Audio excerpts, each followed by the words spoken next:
It's 1 a.m. I'm standing in my shop and I'm like crying. Like I got 4 or 5 mouths to feed.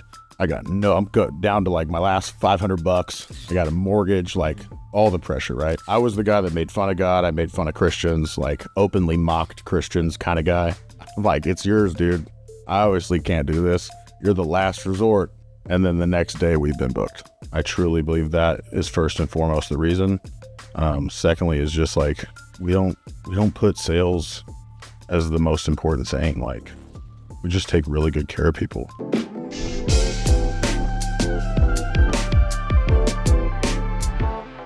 Welcome back to Owned and Operated. Today on the show, I have Dalton Hatch from DH Plumbing in San Antonio. Welcome to the show. What's up, brother? This is going to be fun. This is going to be a lot of fun. As we sort of like gave you a tour around, you were dropping some stuff, and I was like, holy shit, I want to dive deeper into this. If your books say you're making a lot of money, but there's nothing in the checking account, let's talk about CFO Made Easy. Most home service businesses hit a point where the money's coming in, but it's still unclear where it's all going. You've got a bookkeeper logging the past and a CPA filing your taxes, but no one helping you plan the future. And that's where CFO Made Easy comes in. They provide part-time CFO services specifically for trades and home service businesses. HVAC, plumbing, electrical, roofing, you name it. They help you improve cash flow, maximize profit per tech, and make growth decisions with confidence. If you're tired of winging it financially and you want to see that bank balance grow, schedule a free financial insight session at cfomadeeasy.com or click the link below. We'll uncover what's holding you back and lay out a path forward. No fluff, no corporate finance speak. cfomadeeasy.com. It's time to grow with clarity. I had a friend out maybe 2 or 3 weeks ago. Yeah. And he's in one of my peer groups and really inspirational guy. And he was running a $200 million business. And I didn't actually know that until he came out. I thought he was running a $50 million business. It's a pretty big difference. It's a pretty big difference. And I just plain asked him, I was like, hey man, like, why are you in a peer group with me? Like, I'm not your peer. Yeah. Like, I'm just plainly not. Like, we'll do 30 something this year. So like, what do you get from this? And he said something, I've just been like, I honestly reflect on it every day since I talked to him about it. And he said, look, the best way to draw inspiration is from the smaller companies because they're innovating because they have to innovate. And I was like, fuck, that makes a lot of sense. Yeah. Because like we have the resources to not necessarily have to innovate in the same way. So yeah, like hearing how productive your team is at the size you are is like, oh, okay, you're doing something that I don't know. Yeah. And I want to know what it is because you're innovating in a way that we don't know. I'm flattered. Well, I think it's great. I think it's interesting, and it's the same. He came out here to visit and draw something from us, and I think it was just a different way to look at it. Because I think you're here and you're like, all right, how can I learn it? But like, fortunately, I get to do the same thing, which will be fun. Yeah, man, it ain't me. Like I told you, I'm Christian. It's God. Like God saved my life a year ago, and dude, we've been like so blessed to the point where every day or anytime I pray, whatever, like, just thanks, man. Like, this is insane. Like, I'm not supposed to be here. I'm not supposed to be this guy. Like, before I found God, I was like, cool. Like, my wife and I, we've been together since we were 15. Yeah. And I would tell her all through high school, like, I'm probably going to die before I'm 30. I just always thought I was going to die young. How old are you now? 31. All right, well, you beat it. I'm going to live forever. Yeah, you beat it. But it's funny. That's a whole other thing too. Like being Christian, I'm not afraid of death. I'm just aware of death. But yeah, I just like, and it's funny too because I grew up in a great household. My parents are amazing parents. My dad Jeff, my mom Marlo, both teachers. Very middle class, like lower middle class, kind of whatever justifies that in 2025. But yeah, giving my company to God. He's the owner. I'm just the guy that asks him what to do. And he has been leading us down a wild path of success and growth. And I truly believe that is first and foremost the reason. Secondly is just like, we don't put sales as the most important thing. Like, we just take really good care of people. We legitimately care about you. Like, we go to your house and, like sales coaches will teach you, will sympathize and empathize. Like, well, yeah, duh, their house is flooded. Mm-hmm. What human being isn't already going to feel that way for them? Mm-hmm. You shouldn't have to train to be that way. Yeah. Just be a good person. You know, we're not going to sell you something that you don't need, in the sense of like, I'm not going to go to your house for a toilet flapper and without putting a sewer camera down your clean out, be like, you need a new sewer line. That's the cause. Mm-hmm. You know what I mean? That's sleazy stuff, but I'm not against, you know, the upgraded sales of options. Like, you should be giving your customer options. They don't go to the grocery store and have one kind of peanut butter to choose from. Mm-hmm. Unless it's Aldi. But I'd love to hear about the origin story of DH. So you guys launched it in 2021. So we got the LLC in 21. Yeah. But I didn't start actually working for myself till 23. Okay. So because I knew that's what I wanted to do. And Sure. I've known for, probably since I started in plumbing. So I started in plumbing right out of high school, at about 18, something like that. But yeah, started right out of high school. I started in plumbing because my wife's girlfriend at the time got pregnant with our first child in her senior year. And my brother-in-law was a plumber at a service company. Mm-hmm. And he was like, hey, well, you know, we need helpers. We need apprentices. So I was like, all right, cool. I'm about to have a kid. So time to go to work. Need money. Yeah.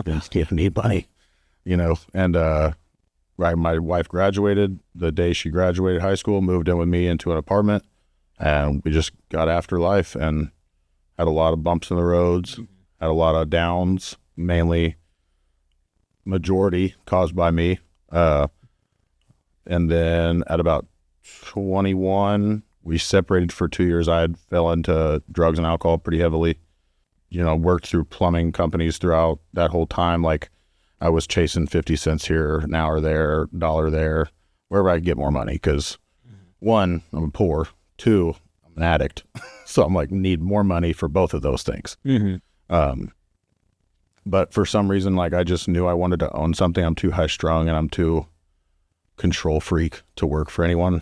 I'm not good with authority. Mm-hmm. I like to be my own authority, which was probably the reason I didn't come to God until I was 30 years old, because having to accept that I have to surrender my life to God is like, I'm not doing that. I got this, you know, pride.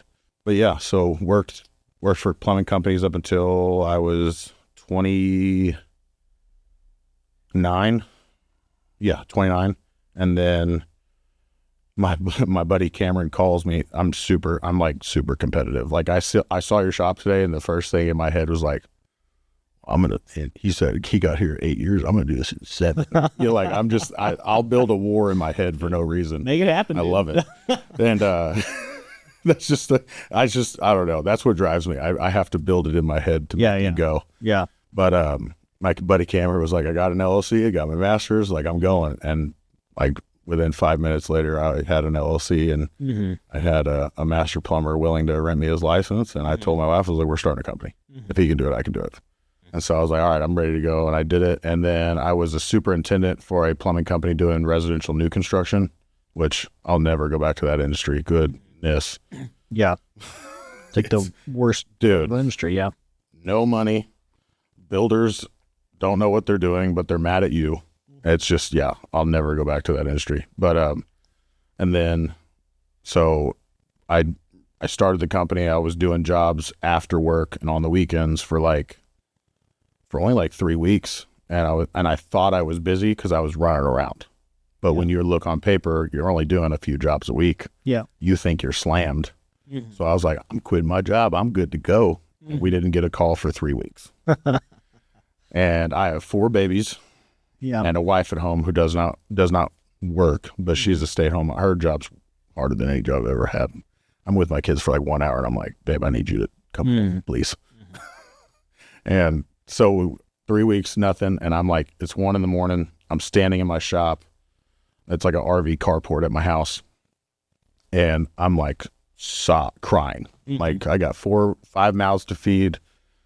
I'm down to like my last $500. I got a mortgage, like all the pressure, right? I'm I'm out there and I'm just like crying. And I was the guy that made fun of God. I made fun of Christians, like openly mocked Christians kind of guy. And I'm like, it's yours, dude. I obviously can't do this. You're the last resort.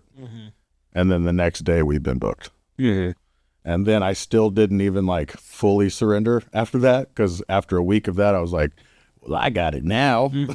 Like pretty much like, appreciate you. I got it from here. And then started getting slow again. And I was like, okay, I see. My bad. And then just my little brother calls me one day. He's like, I've been thinking about going to church. I was like, okay, cool, let's do it. And I was driving home, saw a random church. I was like, cool, we'll go there. The moment I walked in that door, they met me with so much genuine love and kindness. Like, that's what helped me, because I was looking for any reason not to go to church, not to accept God, not to be a Christian, right? I'm like, I'm going to go in there, they're going to piss me off, and I'm going to go home, and I told you so kind of deal. And it was the opposite. It was amazing, and it's been amazing ever since. Got baptized Mother's Day of 24. I baptized my wife right after I got baptized.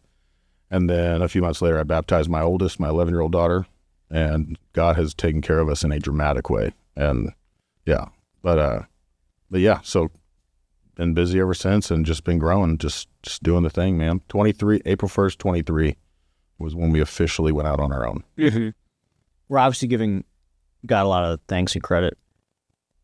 What happened, and you've been rewarded. Like that's how you're approaching this, which I think is great. What happens when things go bad now? Like, it's sort of like, how do you turn it around, or how? I just don't. How do you leave like a personal stake inside there, or how are you approaching that? It doesn't affect me as like a bat when things go bad. I don't view it that way. It's it's just another day. It's just something to get past. You know, like I don't stress about money. I don't stress when we're slow. I don't stress when we're busy. Like I know he's going to take care of me. We're not really about anything anymore. Just because, you know, I think it's Matthew 6:34 is like, or no, I can't remember, but it's pretty much just do not worry. So I do that to the best of my ability because I fully trust that he will take care of us. I still do my job and what I'm supposed to do for my guys, for the company, but like whatever happens. If it's in his will to the company goes down, then the company goes down. I go back to work being a plumber, you know, but I truly believe that this company is my calling, what I was supposed to do, because it's the only thing I've really ever done that I'm good at. To the, like good at in the sense of like, well, there's results. Feels right. Yeah, there's results. Yeah. It feels right. Like being able to pay guys more than anybody and change their life financially. Like we just gave a kid going to a trade school. We gave him $5,000 in a scholarship. That was crazy. That was the most fulfilling thing I've ever had happen in my entrepreneurial career. We donate money to causes constantly. Like there's a gym that I go to in Bandera called Fire and Glory. And, you know, we're going to make shirts for them and we're going to supply barbecue for them. Like that's the stuff that makes me keep being a business owner. You know, like I don't really have an interest in money. It doesn't make me feel any kind of way. It did, just because I'd never had it. And then now I'm like, I like seeing what money can do for others more than, like, my bills are paid. You know, I'm fine. I pay myself the bare minimum salary to live a comfortable life. I'm a pretty simple guy. My wife's a very simple woman. She's not materialistic in any sense. I like blessing other people. I think that was what I'm supposed to do with this, because I am blessed enough to be able to do that. That's what I feel. And I truly believe that I have a lot of, I like one of my favorite movies is a John Wayne movie called True Grit, and I have it tattooed on my knuckles. Okay. Yeah, I was trying to read. Yeah, they're a little faded. Okay. But yeah, I feel like I have a lot of grit. I'm very driven. I'm super like, let's go. You know, my dad calls it my F-it characteristic. I'm very comfortable with risk. Very comfortable with, let's just see what happens. It doesn't bother me. I thrive on, I like pressure. Like stress doesn't feel the same to me that it doesn't a regular person. Stress is like, all right, let's go. Let's do it. Like if we're slow, I'm like, all right, well, I'll go find some work. Mm-hmm. We got it. I'll got it. Don't worry about it. Yeah. Like I don't feel stress the way, like the normal definition of stress, if that makes sense. Yeah. I don't know that I do either, but it might be more. But yours is a little drastically different, yeah. Judged by that warranty pile over there. That might get, that might actually make me stressed. Yeah. Yeah. Yeah. What, how about we walk through the business a little bit? So like head count, revenue. Okay. What do we do? Like, what are the actual services that we perform? So almost, I would say 99% residential service. I'm super picky on the commercial service we'll do. Mm-hmm. No new construction, really no remodels. Like if you buy a mobile home and it's at your house and we need to connect your sewer, your water line, cool, we'll do that. But I've been burned so many times in the early days of like doing new construction remodels by people not paying or losing your butt because it's hard to make money on those jobs because you have to do so many return trips. But it's almost strictly residential service. Mm-hmm. It's me, a guy named Walter, he's a journeyman, a guy named Matt, he's a tradesman. And then I have Andrea, who is my sister-in-law. She's my office manager, admin, like does my like assistant stuff and oversees the CSR and then we have Stacy, who is our newest CSR. And then because I hired a second CSR knowing that I wanted to hire a third and a fourth plumber. So I was like, okay, well I want There's 2 CSRs. 1.5. Stacy does all the phone calls and everything. Okay. And then Andrea kind of oversees the admin side of everything. Yeah. Like I don't do well with laptop work. She pretty much does everything. She's accounts receivable, accounts payable, the whole 9 yards, right? And then she trained up Stacy. And then now that she's trained up, I'm like dumping money every month into marketing, trying to get more and more leads to get more guys. And now that that's working and that's going, looking to find that third guy, possibly the fourth. Yeah, there was, I've told this story a lot over the years, but so my good friend Anthony, he runs a plumbing company here locally. He was best man at my wedding, and we worked together in Wilson for like first 4 or 5 years of our career, and then I bought Wilson, and then like 9 months later he went and like similar to your story of like, oh, you do this, so I can do this. So he went and launched his own. It makes it tangible when your friends do it. Like it makes it like, oh, it's possible. Yeah. Instead of like you hearing about it. Yeah, I think so. I think so. So he went and launched his own. It's called Plumbing Excellence. And I remember, and you're in this sweet spot right now, and I'm just curious how this resonates with you, but there's like these different plateaus in your growth, right? And like when you're at each plateau, you make a lot of money. Like you just make a lot of fucking money. Yeah. Because like you are capping out the infrastructure for like what you've built so far. Yeah. We are currently in a plateau right now, which is good. We're enjoying that. Like we're like extremely profitable, which is a lot of fun. Yeah. We are re-entering our next growth phase, which like we're approaching cautiously. Yeah. Because we know we've gone through like 7 of these now, so we understand what we're about to do. Yeah. What comes with it. But I remember it was just like the wild experience for me. This was 8-9 years ago, so like the economics are different than they are now. Yeah, of course. But Anthony had 3 plumbers. Mm-hmm. I had 10 or 15. Yeah. I don't even know how many. And he was taking home more than I was. Yeah. Because there's like the most money that you make in home service as an entrepreneur is the size that you are at right now. Like this is the most money that you will make. Yeah. Until you cross like 30 or 40 guys. Like it is a wild journey. I've heard this before, and it's crazy to hear every time I hear it. Oh yeah. Well, it's just the literal most money. Like it's crazy. There's just no overhead. It is. There's just no overhead. Like, hey, you can, because what could happen, it just depends on like what the goal is. But you don't need a manager yet. You need 1 or 2 CSRs. In theory, those CSRs could be remote. Like a lot of people running. They work from home a lot. I let them work from home a lot. I mean, even offshored. Oh yeah. Or like true. AI could start to come into play. So you don't have an office. So like there's no like infrastructure cost for real estate. We have a tiny office, but it's for the address on Google. Totally. And it's like a 6x6 office that Andre and Stacy will sit in. 100%. Yeah, most of my friends that have been, it's like they've done storage units, right? Or like, I've had the bigger shop. I rented a bigger one. Yeah. Thinking that's what I needed to attract guys. Yeah. And all I did was waste my money. Waste money, right? Yeah. Totally. So, it's wild. And I remember, I mean, it was years. Like, because Anthony, it was a really funny like thought experiment because Anthony kept his company the same size, like 3 guys. He actually just started growing it maybe 6 to 7 months ago. So for 8 years, he's run a 3-person plumbing company and cash flowed just like a motherfucker. Yeah. Like just all like, and I've been like, doing this. Yeah.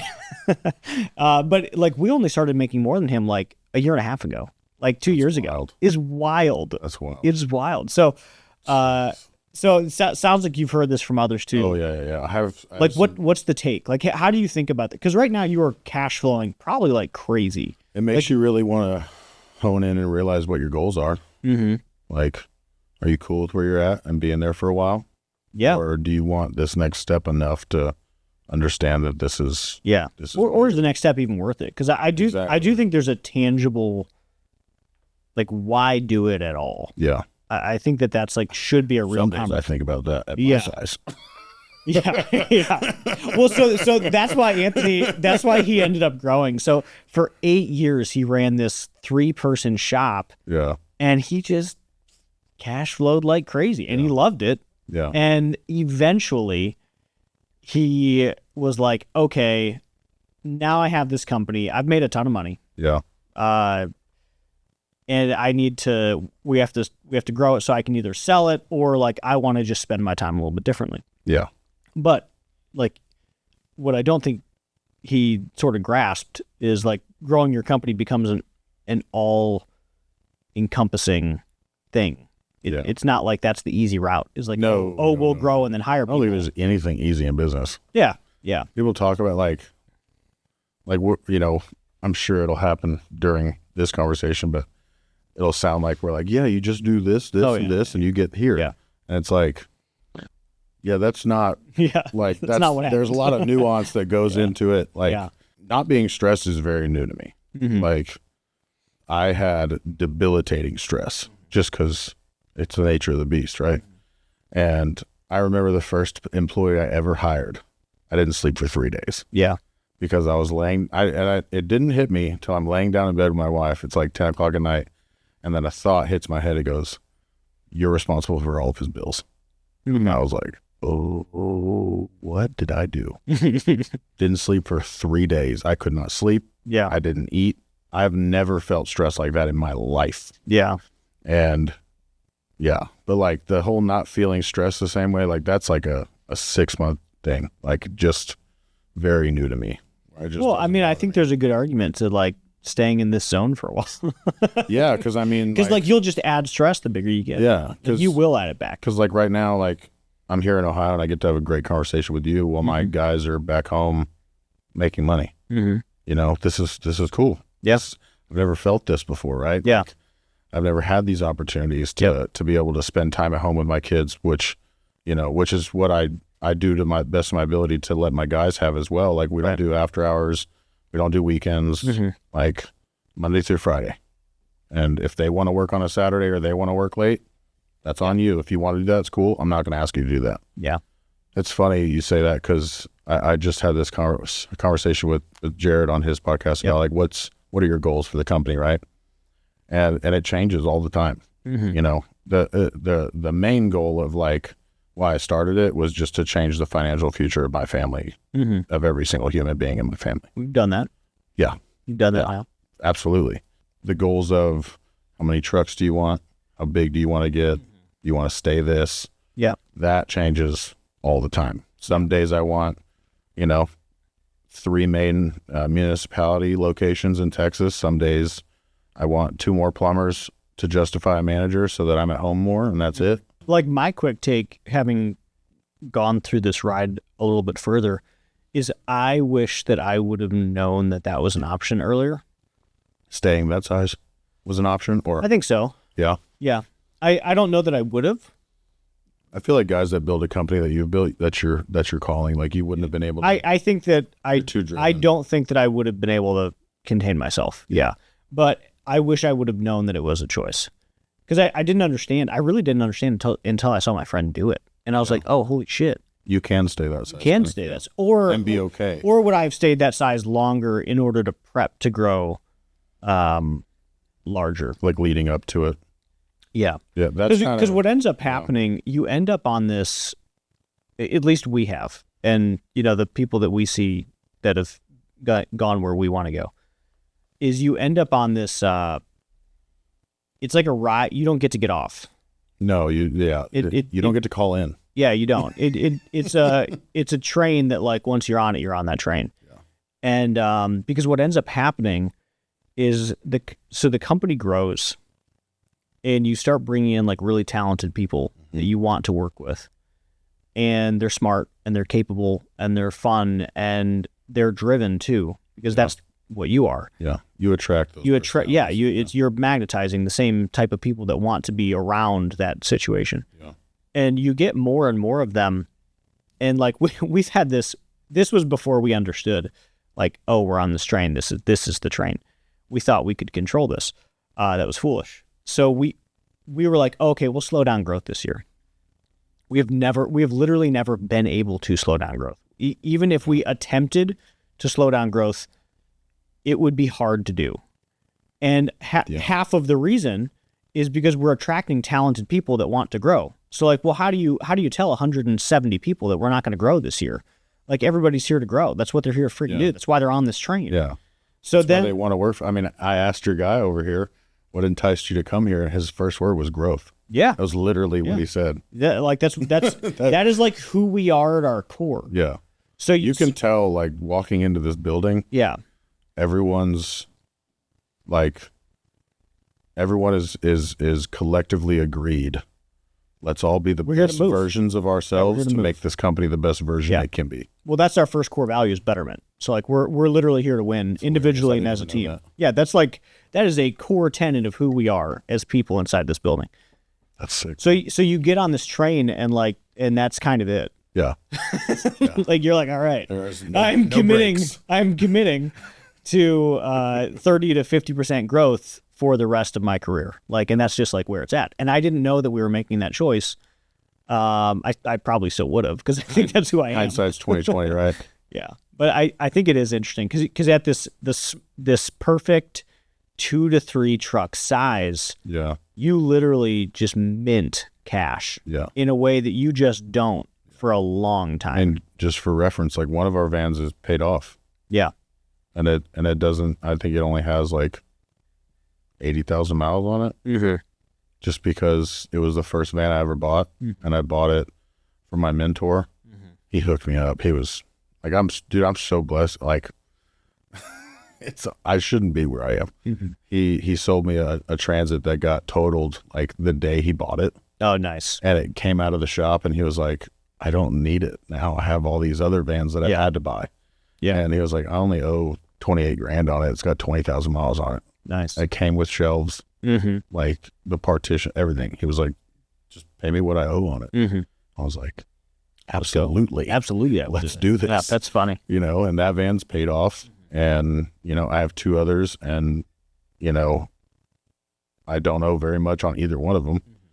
And, like, I still only give myself my bare minimum salary just because I want to reinvest everything. Yeah. Whether it be tools, marketing, payroll, parties, bonuses. Like I just paid for the entire company and the entire company's families to go to Topgolf, and paid for the food, paid for their beer. Like, let's go have a good time. Let's just go have fun. That's what I love. That's my thing, man. I love that stuff. Yeah.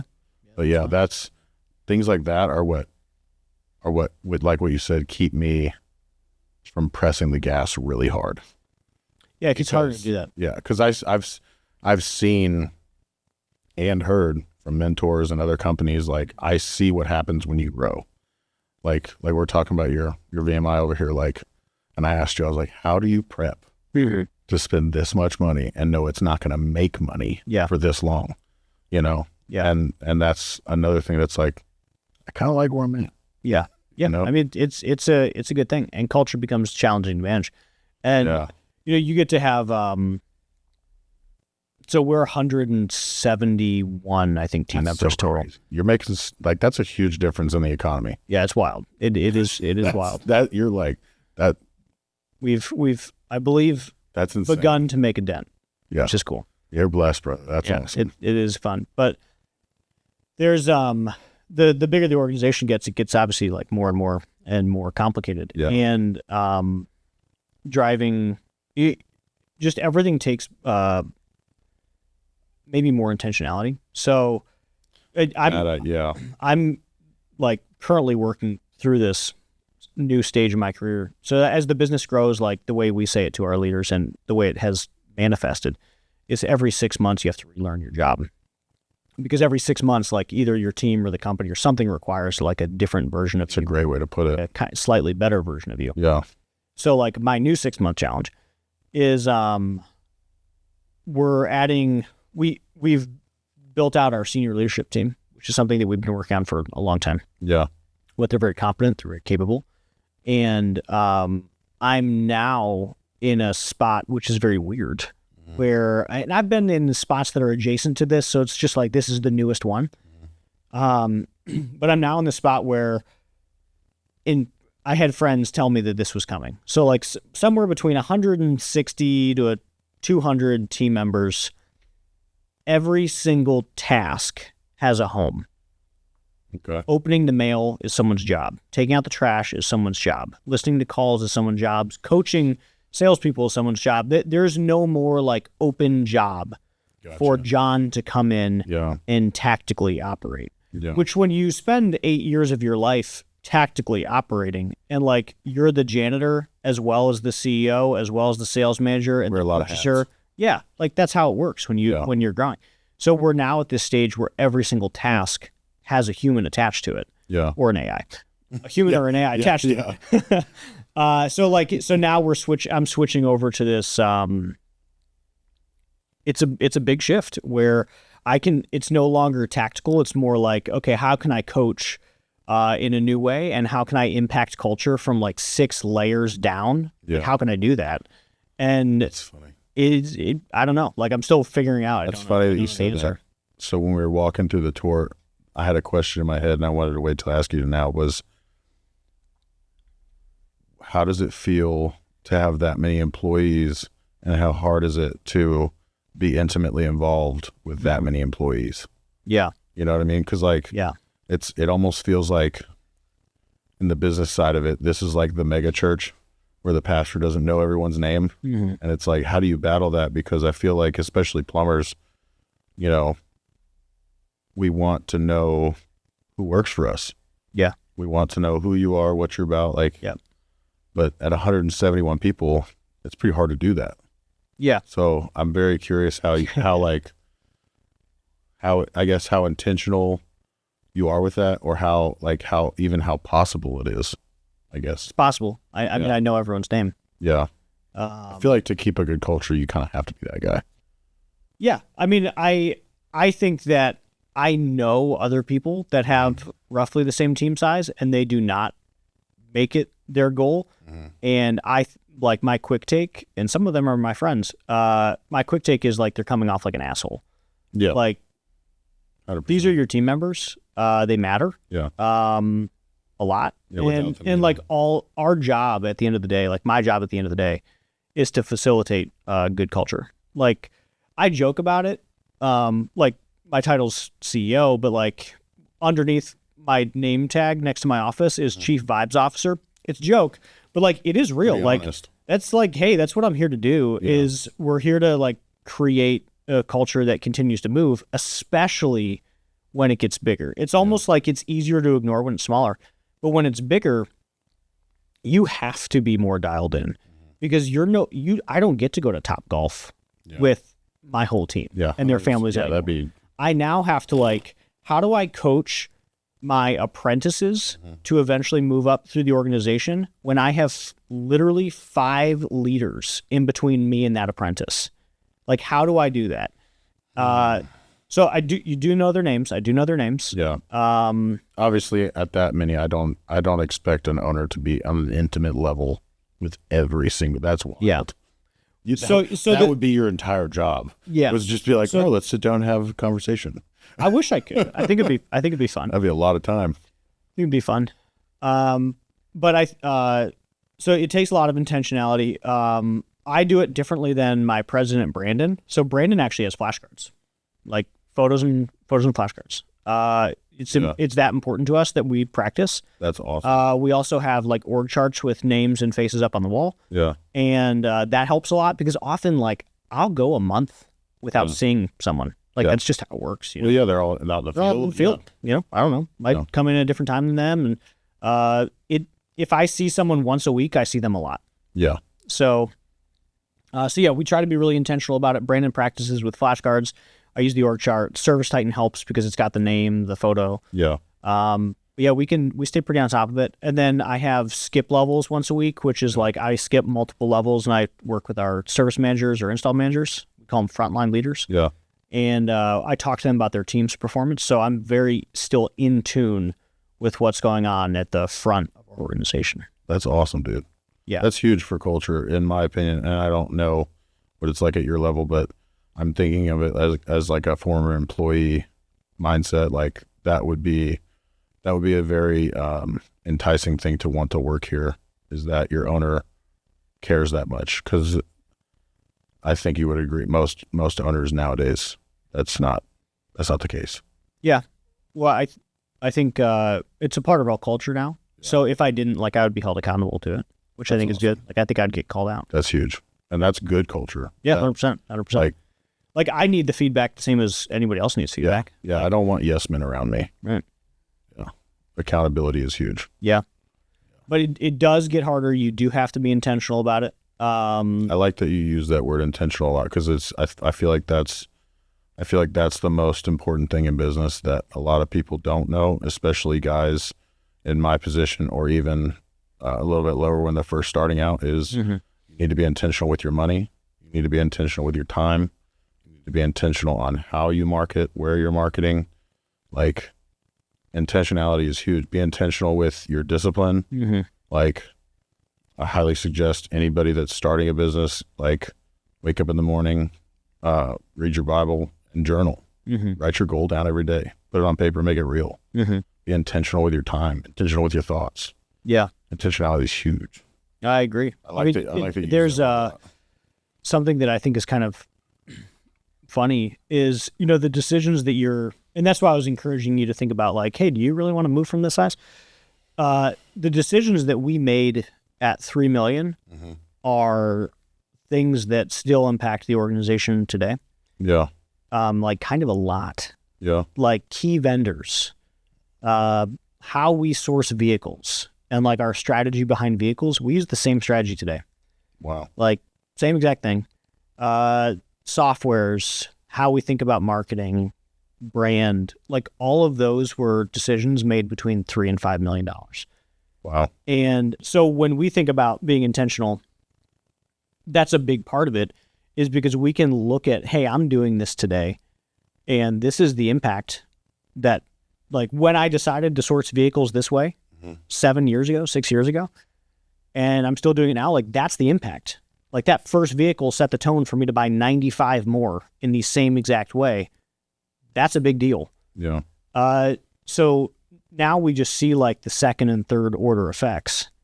So, okay, so if I make a decision today, and that decision is, I want to be on TV, maybe like TV advertising or something, or billboards, like a branded activity, like that is a multi-year ripple effect, like a 5 to 10 year ripple effect, because we're still feeling decisions, good or bad, that we made 5 to 10 years ago, which is crazy. So yeah, we do our best to be intentional, and we do our best to be thoughtful about, hey, what is my second order effect? I'm going to make this change. Then what? And then what? Yeah. Like, what's going to happen after that first thing breaks? Yeah. And how will I feel about this decision in 4 or 5 years? Is price the most important thing? What am I going to get from it? What's the long-term plus minus? Yeah. That's cool. I never would have thought about it like that. I mean, you're making decisions right now that if you do decide to go on this, growth journey, like, you've already made decisions that will ripple when you're 10 times your current size. Yeah. Like we just signed our contract on our first actual size billboard, like, because we live in a rural town. We have like a 8x16 billboard in town. Yeah. But we just signed our first like actual 14 by 48 foot billboard. Nice. And I thought of that when you said that, because I'm like, yeah, I don't expect a lead to come from that the next day. It could, that'd be cool. But that's the branding stuff where, like, when they think of plumbing, we want them to think of us, kind of thing. And I feel like when you said once you're on the train, you can't get off, I feel like that's the first step that I've taken to, like, get on that train. Like, that's the first quote unquote big company move. Yeah. That we've made. And I definitely I don't know if I would want to grow to this size, just because this is like, you're right. This is a machine, dude. Like this is a machine. Like, for the people watching this, I hope that they. Yeah, I mean, you are looking at my life's work. Yeah, yes. Like, this is your baby. Like, yeah, every company owner is their company is their baby, but this is like, I can see how much attention to detail, how much you like, just what you've put into just the organization side of it. Like, yeah, I hope you don't take it lightly, because you should be. Yeah, you should realize how blessed you are. It's awesome. We're blessed. We're not where we want to go. We're not where we want to be. Yeah, I feel like that. We are happy with. I feel like that's your personality. I feel like you could be 200 million a year and still be like, but we could probably do 250. Yeah, like most entrepreneurs that I meet, I'm very similar. Like, never. I don't like saying never satisfied, because that makes you sound ungrateful. But I don't know any other better way to say it. Like, you're just not a satisfied kind of person. Like, you're not going to satisfy me. I like the drive. I like the chase. I like the day in. Like, let's go. Yeah. Yeah. That's very much most of our personality. I'm very much that way. Yeah. You're like the top personality type that likes that. I could tell. Well, it's super cool. The mountain has no peak. Yeah, exactly. You just keep walking up. That's the problem. Yeah. We're gonna get there. It's not. It ain't there. Yeah. No, it's yeah. It is a core part of who I am. Yeah. Good and bad. Yeah. Yeah. It comes at a fault sometimes, right? Yeah. As far as you asked about VMI and just sort of like, how do you make a decision knowing that there's going to be less of an impact, or less of an immediate impact? I think a lot of it stages, and a lot of it is very tactically knowing your numbers. Yeah. Which sounds like a dumb way to put it, but it really is that. Yeah. Where if I know I'll have budgeting, which is like probably the most boring topic in the world. Yeah. But so budgeting is not just like financial, like, hey, I expect this much revenue and this much profit. Yeah. Budgeting is also, here's how many calls I think we're going to get. Here's how many leads we're going to get. So if I budget 500 appointments in a month, then I knew that I needed, let's say, 700 leads in order to get that, because I'm budgeting an 80% close or something. I think my math's off, but work with me. So I know my call center, like, marketing knows that they need to drive 700 phone calls. We know we're going to book 500 of those phone calls, and then we know we're going to sell 50%. No. That's what we budget anyways. Yeah. So we think we're going to sell 250 jobs at an average ticket of $2,500. So once you start understanding, there's lead measures and there's lag measures. So a lag measure would be like revenue. Revenue is a result. Yeah. It is not like the thing. Revenue is a result of other things happening, upstream. Yeah. And those things happening are like, well, how did we drive a lead? How much money was that lead? Mm-hmm. What's our booking rate on that lead? What's our demo rate? Like how many actually show up, reverse cancel or whatever? Because that becomes a whole thing. Mm-hmm. And then once we get out there, how many do we close? And those are all leading measures that drive into revenue. So all that to say, you can start making longer term decisions when you have an understanding of, hey, in June, my budget for June is $2.4 million or something. Yeah. Our actual budget, I think, is like 2.8, but $2.8 million. And I know that I will be within 10% of that because I understand the leading measures. Like I know we're going to drive this many leads. I know our closing rate is this, our average ticket is this, plus or minus a couple points. So like we know the data. And when you have that, when you're armed with that type of information, you can make really good projections. Like, hey, I know I'm gonna be within 5-10% of our expected leads. Yeah. I know our conversion rate. Like that's just like all pretty standard. Mm-hmm. I know our average ticket. So as long as I deliver leads, which we will, then I can make 6-month investments, or I can make decisions that, like right now, we're adding 3 managers. That's a big deal. Like that's huge. That feels like a big deal to me. And on one hand, I think I'm like caught up in like that's a lot of overhead. Yeah. But on the other hand, like it will actually just not really make a ripple in our P&L at all, which is still like I'm getting used to that. Like I don't even think we'll really notice. Like we will, but it'll be like a half percent. It's like it's crazy. So we're 3 salaries. Yeah, I know, dude. I know. Whether it makes a difference on paper, it makes a difference up here. Yeah, Yeah. So we're adding in these new leaders, and we feel confident in it because we know our leads are on point, our conversion rates here, our average tickets here, and we're continuing to perform. But it did take years to get there. Yeah. Like a lot of that has only happened within the last 2 years. Yeah, knowing your numbers. I wish I would have known how huge that was earlier on. Now, granted, we're still like, 2 years and some change in, so it's still early, but like, it's also a catch-22 because if you're early on and you don't have any data to pull from, there's no numbers to know yet. Or what's the right numbers. Exactly. And like not knowing how to impact them. Yeah. Like crazy enough. And I guarantee you're going to be like, what the hell? We've had 3 or 4 bookkeepers, something like that, and we've been screwed by every one of them. Almost a little over 2 years in, and we just now have an accurate P&L. Yeah, and I've been able to do what we've done. That doesn't surprise me at all. Just because we've gone through like 10. Yeah, yeah.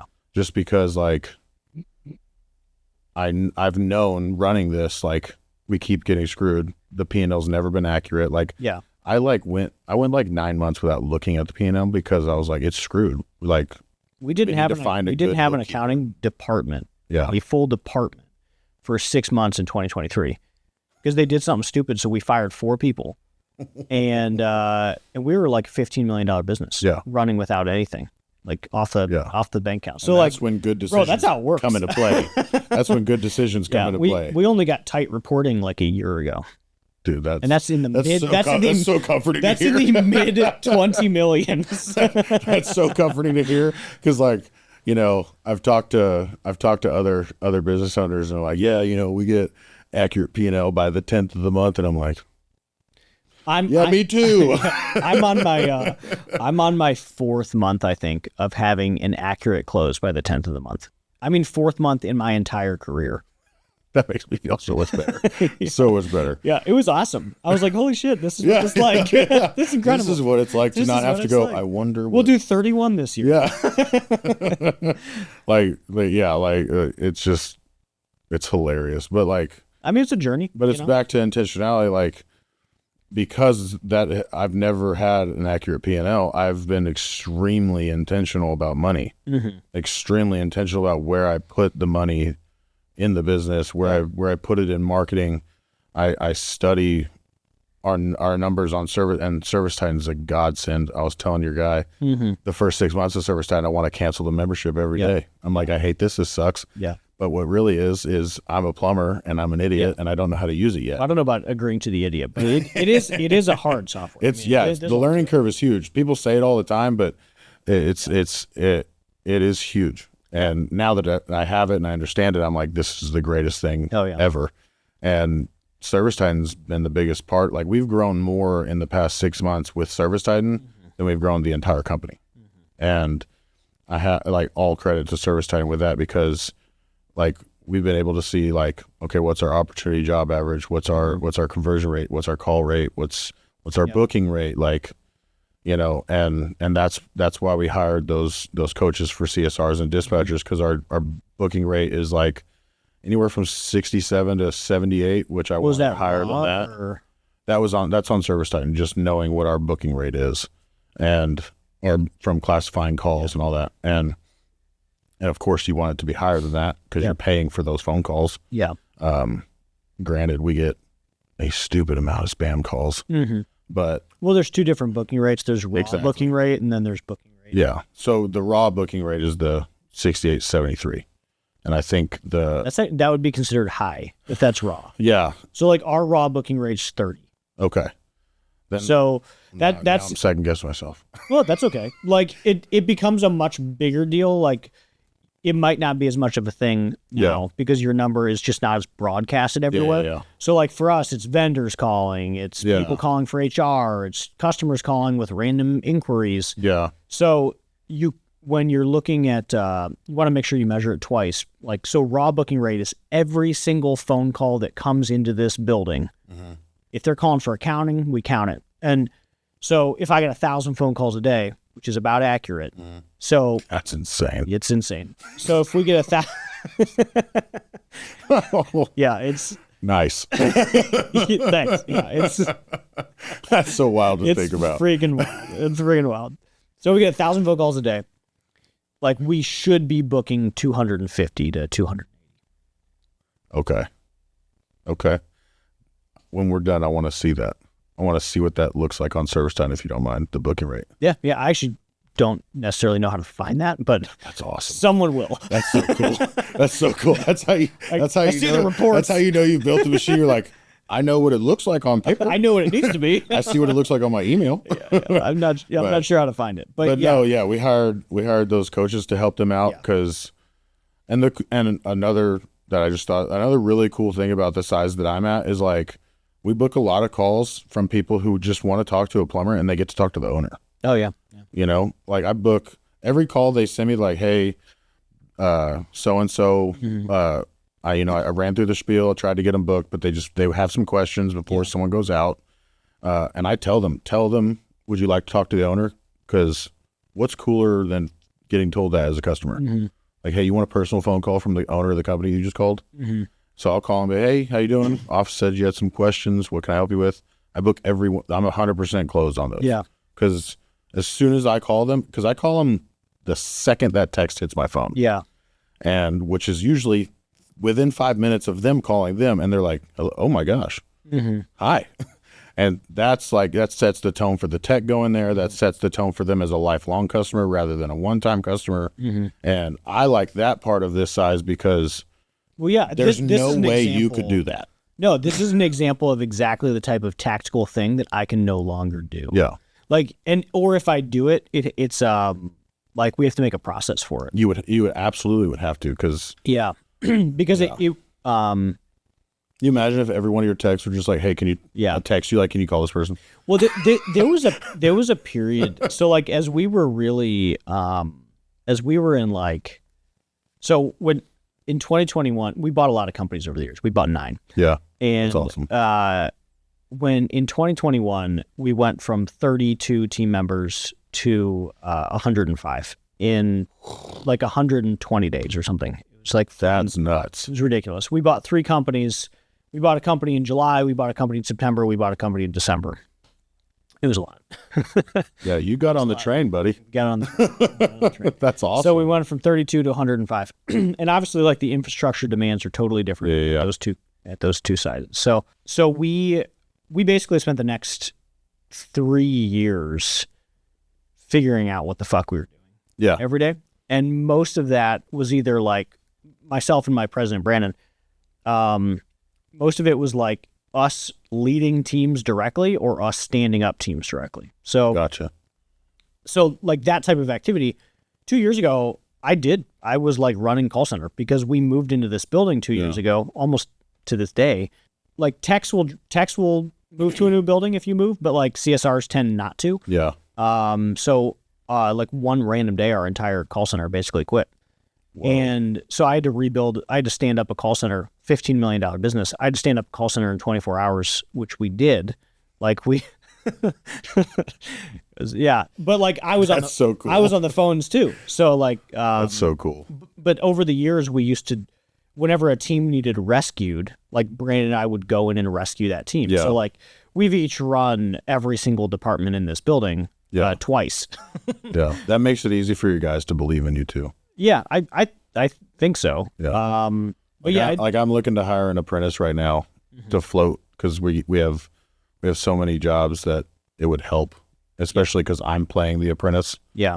So, like, I went to a sewer line job. I sold the sewer line job, had my guy go do it. He needed a hand, so I went out there with him. We're in the trenches together, put in a sewer line. And in my head, I'm like, this is what I wish owners that I worked for would have been like, because they're the kind that stand outside the trench. That you can still do. Yeah, that's that. Because like I'm a plumber through and through. That's been hard for me to give up. Is like the going out on calls thing and doing jobs, because that's what I fell in love with plumbing. Yeah, and you can still kind of do that. I think people tell you there's like a stage in your growth where you can't, because like you have to be working on the business, but eventually working on the business is working directly with your team. Yeah. So it looks more like ride along though. Yeah. But I've been in the field like 10 times this year so far. I just always want them to know that I have their back. Like I'll always be able to help them no matter what. Like, and they understand like there's going to be a point where we just have so many guys that they don't need me. But, you know, like I had a guy, he sold a water heater in Texas. We have them in the attic and in the garage because we don't have basements. Sure. And he sold both water heaters and a PRV, and we put PRVs in the ground at the meter. Yeah. And, you know, he's like, hey, can you go get the water heaters and meet me out here? We were there till 8:30, 9 o'clock together. Like, I'm like, I'm not leaving till you're done, bro. I got you. Like, I want them to know that I won't ask them to do things that I'm not willing to do. That's why I don't ask them to work after hours, because I'm not willing to. But yeah. Can you walk me through something you were sort of talking about earlier, is like the revenue for the size of team members you have is outperforming what I would have expected. Can you walk me through like performance? Yeah. So how many jobs a day? How about we start there? How many jobs a day are your guys running? Anywhere from 2 to 4 per tech. It just depends what the job is. If it's a quick job, if it's they end up selling a water heater or a softener or whatever, right? Owned and Operated is proudly sponsored by SupplyHouse.com. Running a home service business is tough. I'm in the grind every single day in my plumbing and heating business. What I look for is ways to make my life a little bit easier, and SupplyHouse.com helps with that. SupplyHouse.com has over 250,000 parts from all the brands that you and your team are going to love. And all those parts are in stock and ready to roll, so you can schedule your next job with confidence. SupplyHouse.com can also help you boost your bottom line with their free-to-join Trademaster program. Over 100,000 professionals trust the Trademaster program every single day for free shipping, free returns, and discounts on the stuff that they buy. Use promo code SH5 for 5% off your first order. That's SupplyHouse.com, promo code SH5. And that code is valid through September 30th, 2025. How many days out are you booked? We usually can schedule everything same day. I try to keep it that way. Either same day or next day. I try not to be days booked out just because that's when they have a bigger tendency to cancel and go with someone else that can get there faster. Right. So if that's when I hire people, is if we're scheduling, if they call on a Monday, we schedule them for a Wednesday, that's when I'm hiring people. For the most part, so it's 2 techs full-time in the field, me when I'm needed. So like I think our year to date is just shy of $600,000 in total revenue. between like 2.5 plumbers. That's a lot. Yeah. Yeah. And honestly, like the biggest reason is communication is huge. Mm-hmm. We have a company group chat. That's how we talk through the whole day. Mm-hmm. My guys are really, and I expect this from them. They're really good communicators. Like the moment they sell water, hey, I'm going to be here for a couple hours, mm-hmm. just letting y'all know.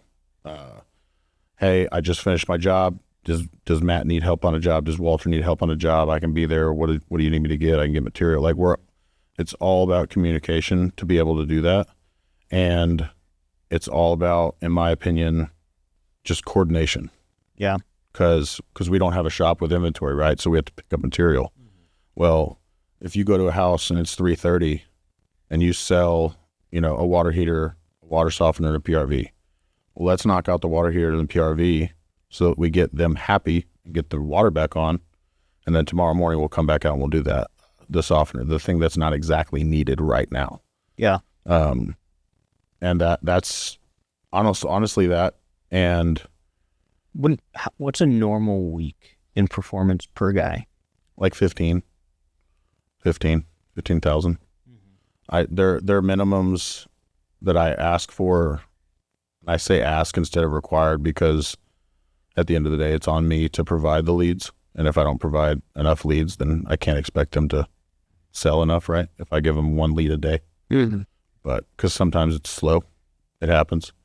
But I would like 3,000 a day per tech, and then 10 to 15,000 a week mm-hmm. per tech, and then monthly, I'd like them to be 45, 50.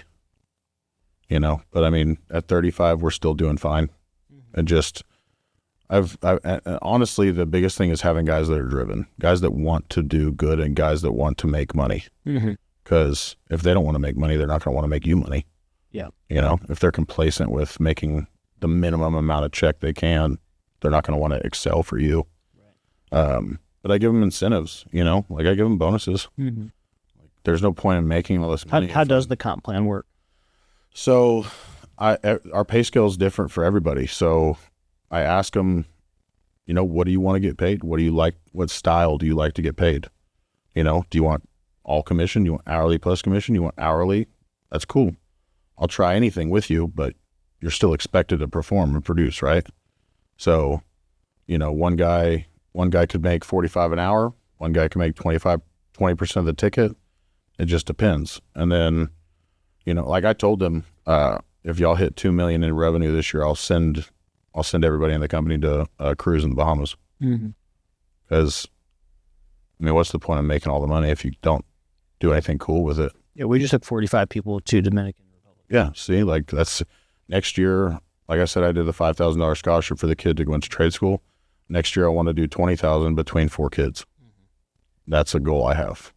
So 15,000 a week, 2 to 4 leads a day. Yeah. Last month was our record month at 191. We average. And how often were you in the field in that month? More than now, but not like a crazy amount. Yeah. It was definitely a decent amount. Because if I go out to a job, I'm probably going to sell a bigger job just because I can make on the fly decisions they can't. Like I have to get approval for something. I don't need to get approval. Mm-hmm. So, but I think I only did like 30 or 40 grand of that, and the rest was them. It's a lot. Yeah. And that was mainly just selling a job and letting them do it, But yeah, just communicating and not expecting my guys to bury themselves in the ground. Like I'll push them until I feel that, I need to let up a little bit, and then that's when I'll work more if we're busy. Mm-hmm. When do you think you bring on your third? Super soon. Like I feel it. I feel it coming. I was not the leader that I needed to be to have the guys that I have now. Mm-hmm.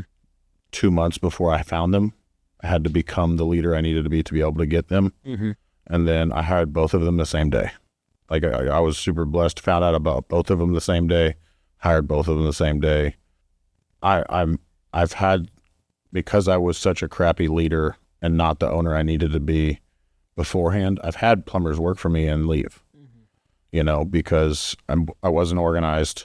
Like they would pretty much, I had like a half-ass price book. So they would be like, hey, what do you want me to charge for this job? On like every job. That's not their fault. That's mine. And then, so I got my price book built out. I got everything ready to go. And then I found both of them. And then that's when the scaling happened. And that was the turning point for, as far as revenue goes, learning that I have to evolve myself in order to get that third guy. Right now, you learn every 6 months. Yeah. I mean, that's a never ending. Yeah. Yeah. I've kind of, like the company gets bottlenecked by me or you. Yeah. Yeah. Or what holds it back. I realized, as you were saying it, the learning your job every 6 months, I was like, yeah, that's pretty on the nose, because now I'm having to learn processes. I'm having to learn systems. I'm having to learn, like, you know, getting job costing down, as far as like knowing what job costing is exactly. So I know exactly what we're working with, kind of thing. But honestly, it's like, I think we'll have a third guy. I think by the end of June, we'll have a third guy. Yeah. Right now we're steady. It's not slow, but we're steady. And, you know, we're now you've said you're spending, like you gave me a rough idea. How much? Yeah. So in marketing, anywhere from 20, on the super low end, like 16 grand. And then on the super high end, like 30. Can you break that down? Like what's inside there? So PPC, SEO, LSA, website. I include my retainer for my marketing company that I pay. And then we have billboards that we're putting up, like the 8x16 small ones that we do in the rural towns.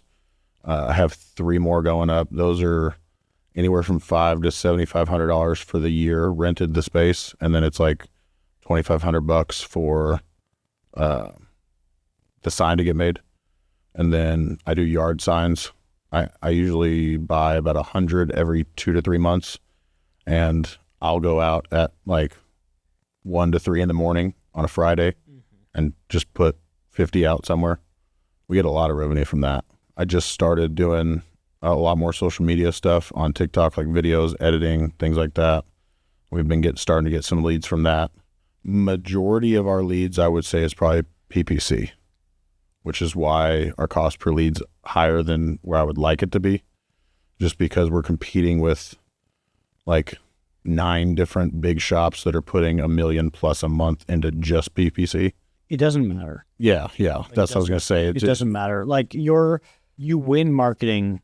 Whoever can afford to pay the most for the lead is who wins. Yeah. And frankly, I know the average tickets of the companies that you compete against. They've all been here and visited. Yeah. And yours is higher.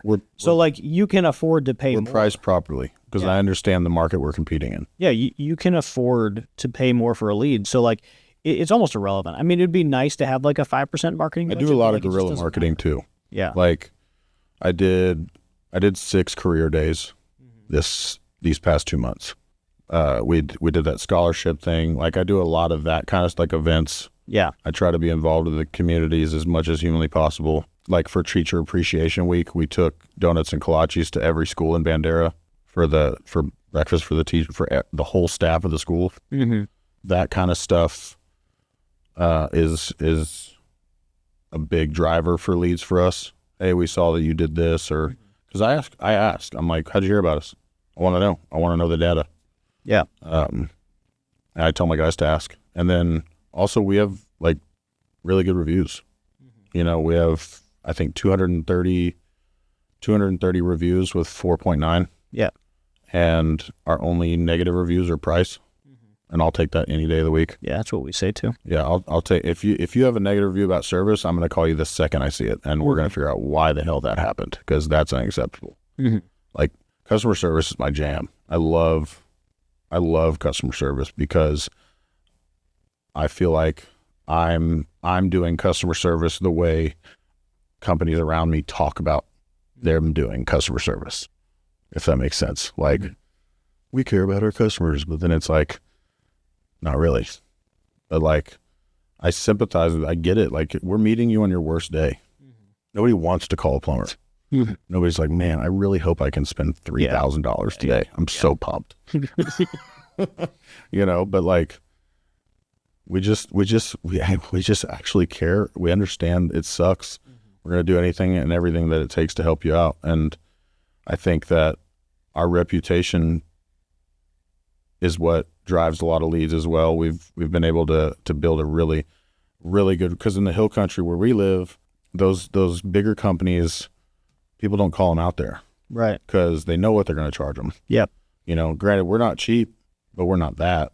You know, I'm not spending $1 million a month in marketing. So my prices don't need to be where that is. And nothing against them. That's where their prices, like you, like, I guarantee your prices are more than us because you have more going on than we do. You wouldn't stay in business if you charged what we charged, you know? But we've kind of taken over the hill country because there's really no company out in the hill country, out in rural Texas like that answers the phone when they call, that shows up same day or next day, that provides options, that charges flat rate, that treats them like a human being. Like the number one thing I hear, because there's plumbing companies around us, you know, that have more people, but they don't do near the amount of jobs we do. They don't do near the numbers we do, because they're not focused on the most important thing. And the most important thing is, one, taking care of your customer, and two, taking care of your guys. You know, if you pay a guy $20, $25 an hour, he's probably not going to go over the moon to take care of your customer. Yeah. You know, and if you walk How are you, sorry. Oh, you're good. When bringing on the third guy, 16 to 20,000 is a lot. Yeah. That's just a lot, like tangibly a lot of money. Yeah. But it sounds like you're not feeling like you have the leads yet, despite that's a lot of money. There's two different feelings of having the leads in my brain. So I have the leads on paper, and then there's having the leads in my head. Okay. Because I get caught up in this. What's the difference? So I still think like a plumber, right? So I still think if we're not slammed, that doesn't justify a guy. Oh, gotcha. But you don't have to be slammed to justify a guy. Yeah. You have to have a certain amount of leads, 52 leads a month. Yeah, like I was telling my mentors the other day on the phone, I was like, I have the leads to hire a guy. I don't have the guy yet. Like, I need to find a guy that can capitalize on those leads, because those are the two guys I have. They capitalize on their leads. Like, their closing rates are 90 to 100%. And that's even with, like, I've changed prices to accommodate that, because, I mean, you know the rule of thumb, if it's 100%, you're too low. If it's, 60%, you're too high. Like that. They stay at, like, 88 is average, and then, like, anywhere from 88 to 100% conversion rate, opportunity conversion rate. I don't have the infrastructure to train a guy to get to there. I'm at the size where I need the guy to be there and find him, and that's what I'm doing currently, is recruiting. Yeah. I think that's because I'm so picky on hire. Like I tell people, it's easy to get an interview with me. It's really hard to get a job with me. I'm really picky because I've had so many guys, say they want to stay forever and then leave. Granted, most of that was my fault, but still, it's like in the back of my head, like I'm like a woman that's been cheated on a bunch of times. I don't trust you. You're just like all the others. That's funny. But yeah, so like, yeah, that's just a lot of I'm currently recruiting. Yeah, it's just a lot of dollars. I wonder if you could even jump up to 4. That'd be kind of interesting. Probably. Yeah. On paper, probably. I just need a 4th van. I have a 3rd van that's like my van. Yeah. But I haven't even started that van in almost a week and a half. So that's all. I get in the bad habit of justifying hiring on how many calls I'm running. Yeah. Rather than looking at the lead board, looking at like, Yeah. So one of the things that it's sort of like a funny impetus to start growing the business. But Yeah. one of the reasons we started pushing on it was I don't like feeling vulnerable. Yeah. It's not my favorite. Yeah, I don't like that. And I never have. And, big shock. Right. And so I don't like feeling vulnerable. And when part of the job is how do we identify weakness and how do we remove that weakness? And a big part of how we think about growth and how we think about continuing to push, it started with feeling vulnerable. Yeah. Like, oh, one guy is our entire HVAC department.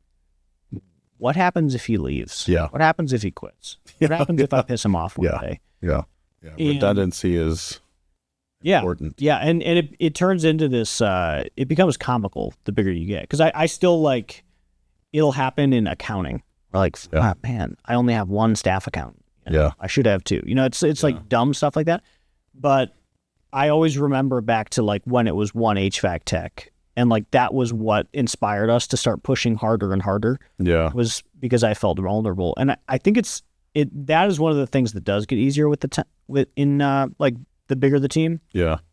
If there's 10 plumbers, someone's always going to be sick, someone's always going to be on vacation, and it no longer impacts revenue. Yeah. It just doesn't. Yeah. Because that's just it's costed in. Yeah. But at 2, yeah, that's a big deal.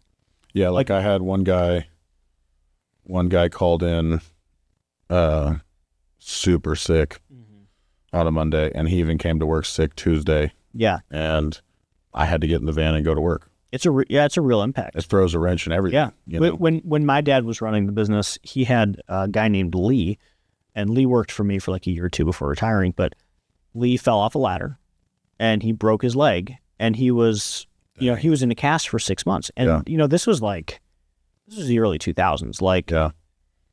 Indeed wasn't a thing. Recruiting plumbers wasn't a thing. Putting ad in a newspaper. You had to know somebody to talk to fly house. Right. I don't remember who we found, but that, my dad had 3 plumbers, and that one guy being down is a third of his business being down for 6 months.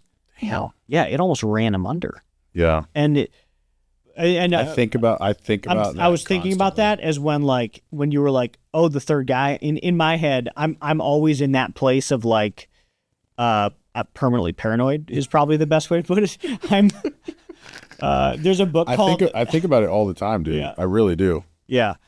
There's a book called Only the Paranoid Survive.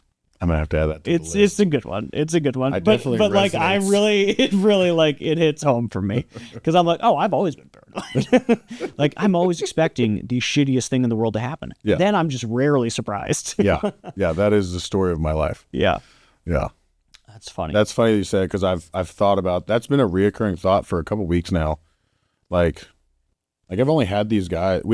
Our growth has been so rapid throughout the entire span of our company. 100%. I've only had these guys for a month and a half.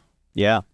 I went from me, a plumber and a helper, to me and a plumber, to me and a plumber, to me and 2 plumbers. Mm-hmm. That's kind of been the last year and a half. And I think about that a lot now, because I'm damn, what if so-and-so gets hurt? What if they quit? Yep. What if both quit? What if, I think about, I'm it's real. Yeah. It's very real, because I'm at the point now where that would really affect me. Yeah. And those thoughts have been pushing me so much closer to the third guy. Yeah. If you'd have asked me 2 weeks ago, I'd have been we'll probably hire another guy by November. Yeah. And these past 2 weeks, I've really been thinking about that. I'm you need to do this. Yeah. You need to get this done. If you don't have another guy, if one guy calls in for a week straight and I have to go to work every day for a week, other things fall off that I need to be doing. Yeah. Which can also make us lose money. Yeah. Because I was telling you, marketing is it scratches my creative itch. I love marketing. I love the branding. I love going out to the community, meeting people, talking to people. But yeah, the third guy's going to happen very soon. Yeah, very soon. I just need to. I got to find him. Yeah, but I'm doing everything. I could be doing more and I will be doing more, because this is like real time kind of convicting to be like, crap or get off the pot kind of thing. Well, we're talking out of both sides here. It's like, hey, you're making the most money you'll make for a long time. You sure you want to grow? But on the other hand, I'm in the permanent paranoid. Yeah. Like, how do you de-risk the situation? Yeah. Dealing with overwhelming emotion, no matter what the emotion is, in my opinion, the hardest part of business. Because as an employee or just a general human being, you can run away from emotion. Yeah. You can run away from situations. Your business follows you home. Yeah, it does. I don't get to turn my phone off. Yeah. I don't get to, enjoy a Saturday or a Sunday with my kids after a negative review comes in and debilitates me for 10 seconds before I'm like, whatever, you know what? We did everything right. You take it personal, like I had a lady, literally as I'm flying here yesterday, the night before, Monday night at like 11, leave a 1-star review about price, which does not affect me the way it used to affect me. Yeah. It used to, I'd be like, I'm going to come to your house. But it's just like, man, I miss being an employee, because if that would have came in, I wouldn't have even known. Yeah. But also in the same breath, it's like, we're doing the right thing. Mm-hmm. Yeah. Cause I called her, and of course I'm like, hey, did they do this? Did they do this? Did they give you options to this? Blah, blah, blah. And, the service is always amazing. The guys are always amazing. They're so nice. They're polite. They're knowledgeable, this, that, and the other. Right. And it's always price. And I just realized we're just not for everybody. Mm-hmm. Just like your company is not for everybody. Mm-hmm. And that's fine. It's okay. I don't need to get every single customer. Mm-hmm. That was a big lesson for me to learn, was understanding that just because it's kind of like what I said on Jared's podcast, just because I can't afford a Ferrari doesn't mean that Ferrari's price gouging me. Mm-hmm. Not saying that we're a Ferrari or whatever, but that's the best way I can think to explain it. Like, some people can afford a $2 million Bugatti. Mm-hmm. Some people can afford a $3,000 Chevy pickup on Facebook Marketplace. Like, it's just the way the world works. There's different financial classes. Mm-hmm. And, sometimes we go to a house and, like, I can't remember the lady's name, but we went to this lady's house and, she's like 90 years old. Yep. She's on a fixed income. Before we touched the door, she was like, look, I don't want to waste your time because I already feel horrible. She's like, I got $200 and let me explain what's happened. We did the job for free. Mm-hmm. I'm not going to take the $200 you have in your account. Whether that's honest or not, that's pretty hard on God. Mm-hmm. To get back to the third guy thing, like, you have to be, like you said, willing to be vulnerable, right? Mm-hmm. Like, that's what's kept me from hiring the third guy for sure. Because it's a scary feeling. Mm-hmm. It's a very scary feeling. Every guy I hire, it's a scary feeling. Yeah. But the third guy for sure, because that's that step, right? That's that. Yep. It's a step. You're deciding something. Yep. And I don't know. I do, but my brain's like, no, you don't. I want to say, like, I don't know if that fast growth, I want to keep doing that. I kind of like the time I'm getting to spend with my kids, the time I'm getting to spend with my wife. 3's not. But it makes me think 5 years ahead is what I mean. Yeah. But I know you could stop at 3. Yeah. Yeah. Like your buddy said he had what? Yeah. 5? Yeah. He's at 5 now. He had to hire a manager. He had 3. Okay. Yeah. He had to hire a manager at 5, and it was like, is there a difference between a manager at 4 and a manager at 5? Is it just one of the same? You either hire No, one at 4 I think it's like a direct report problem. Yeah. Like, not really. I think, the manager, so there was 5 plumbers, an admin, a manager, and my buddy. Yeah. And the manager basically ran the admin and the 5 plumbers, so 6 direct reports. Yeah. And then my buddy, had the manager. So to me, that's like a perfectly fine org chart. Yeah. Probably makes a lot of money. Yeah. To fulfill the goals that I set out in the beginning, I have to. Mm-hmm. Because my ultimate goal is retired at 40. Mm-hmm. like retired from the day to day. So if that's going to happen, I mean, I got 9 years to get it done. So, yeah, I would love to have, and I want to do everything I can to have that guy by the end of June for sure. Because May is usually April is usually our big month. That was our record month last year. It was our record month this year. May is usually steady. June is steady to slow for some reason. Like summer vacation, I think is why. Again, that's the other thing I'm learning, being very early in business, is learning consumer patterns, because we just don't have a whole lot of data to go off of. We're just kind of like year to year. But July is usually like, July and August are huge for us. And I don't want to hire a guy July 1st. I want to hire a guy as soon as I can in June. So that when July hits, he's running. Not, well, you got 3 more days with so-and-so before you're let go on your own. You get to be more intentional about it. The hiring for the future is the scariest thing for me. Like how AC companies will hire in the spring so that when the summer hits, you're not screwed.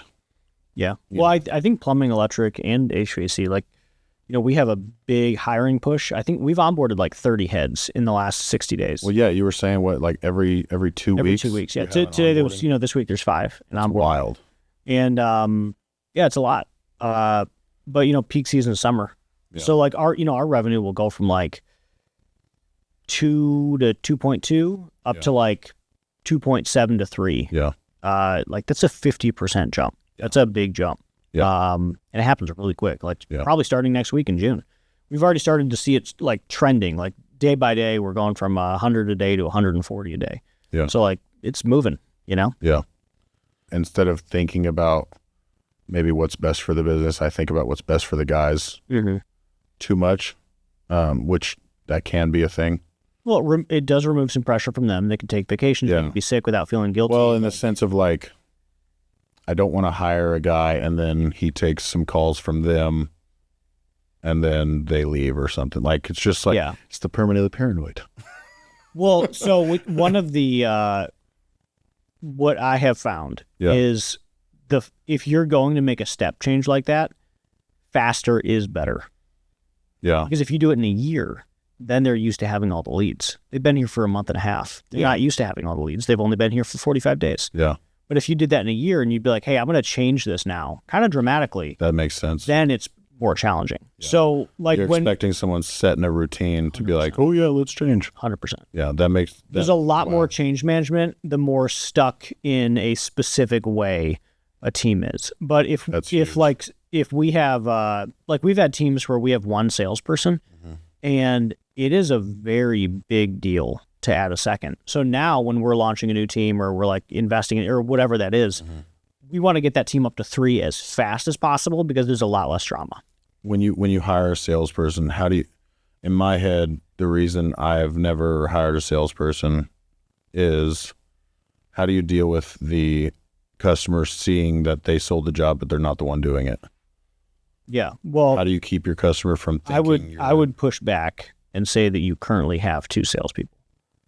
No, I agree. I agree wholeheartedly. I'm saying from a customer standpoint. How do you deal with if their thought process goes to, wait, you're just here to sell?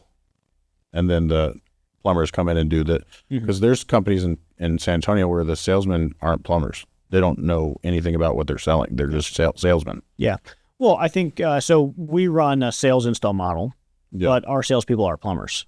Okay, so that's where you're different, is they know what they're doing. Yeah, they know what they're doing. They know what they're talking about. That's why there's a bad reputation in San Antonio. The benefit, like it's kind of easy to explain. Like, okay, great, here's the job. Awesome. I have to order parts. That's going to take some time. So we'll be back later today or tomorrow. And they schedule it. But, hey, I got the material list. We're going to go get the parts. Rob is going to come install this. Does the salesperson handle the collection at the end of the job, or is that the installer? Because like I was telling you, I never worked for a company that has an install crew or a sales department, so I know that much about how that works. So it's like I have that like old school plumber mentality of like, well, you teach your sales plumber, man, like that, because you don't know, so you just judge. You guys also are sales plumbers right now. Yeah, trust me, I've learned owning a business, like whether plumbers like it or not. If you're a service plumber, you're a salesman. Yeah, you're a sales guy. Plumber is just your product. 100%. So like your guys right now, if their average is 15 grand a week, with that average ticket, like what you probably could do as a third guy is hire an installer, or you could get each of them an installer, because what ends up happening is, hey, instead of running 2 jobs a day, you can run 4, and you get to sell anything you want. And then if it's above a certain threshold, flip it over to this guy. If it's below it, you still do it. Yeah. It keeps the guys that are already producing at a high level producing, because that's a strong average ticket. Like they're performing. So at 15,000 a week of like selling and performing the work, that might be 25 to 30,000 a week sales, which is a lot. Yeah. So that's how we approached it. Is we had a guy whose conversion rate was really high on water heaters. Yeah. So we got him an installer that just followed him around, because he would sell every water heater he saw. Are you paying them performance pay installers as well? Yep. Yeah, because my thought process on that was like, I wondered if installers made hourly. I'm like, what if they don't have anything to do? Then they're just sitting there. Yeah, their performance. Yeah. And they make a lot. Like our installers make a ton of money, which is awesome. Like they should. They deserve it. Yeah, absolutely. They're doing hard work. So the rough way that it splits is sales gets 10%, install gets 10%. That's what I figured. Yeah. That's how a lot of the companies that I've heard. Yeah, that's how Radiant, like we told them to do that. Yeah. So that's how they started doing that, like 6 months ago. Yeah. They were up here in January. Nice. So seems to be working-ish. They're starting to pivot. They have 28 plumbers that are all service plumbers, and they're trying to divide it in roughly half. Good for them, dude. That's huge. That's huge. Yeah, they're big. Yeah. That's their service area is a little bit away from us. They're like New Braunfels area, I think. But no, I mean, anytime I go towards that area, I see their trucks all the time. Yeah, I bet. Yeah. Yeah, they're big. 62 million. Yeah, that's huge. Yeah, it's big. It's huge. Yeah. If you had any advice for folks starting off their company, what would it be? Don't worry about what you look like to other company owners. Don't try to look bigger than you are just so that they think you're rich. A lot of guys fall into they start making more money, and so they start buying things that don't help their business in any way, way too early, so that other company owners think that they're this big. They care more about what other company owners think of them than what their customers think of them. And that's a big, that can crush you. I was very close to falling into that, and luckily I have really good mentors who are like, hey, you need to stop. Like, who cares? Just like trucks and boats or what? Just trucks, boats, clothes, like watches, whatever people are buying. Like, don't fall into that. It means nothing at the end of the day. Trust in God. People are dumb. Yeah. I mean, yeah, we are all inherently flawed. I've made that joke a lot. I've always thought it was funny. Like we would be buying these companies that like couldn't grow, they couldn't figure it out, whatever, and they're like a fraction of our size. Yeah. And the owner rolls up like in a nicer car than me. He's got a lake house, he has a boat, and on one hand I'm like, oh, what did I do? And then on the other hand I'm like, well, I did build a big business. Yeah. But it is kind of funny. Yeah. Still driving Ford Ranger. Yeah. So. Hey. I don't know if I made it. Yeah. There's nothing about a vehicle or a watch or the kind of pants you wear that's going to make your company grow. Yeah. There's nothing about that. I think one of the biggest things is don't compare yourself. Stop comparing yourself. Like so many guys will look at guys like you and be like, how do I get there? How do I do that? Like, well, let's get to one tech first. Yeah. Like, let's do that. Like, let's get to 500,000 before we think about 1 million. Yeah. Let's get to 1 million before we think about 10.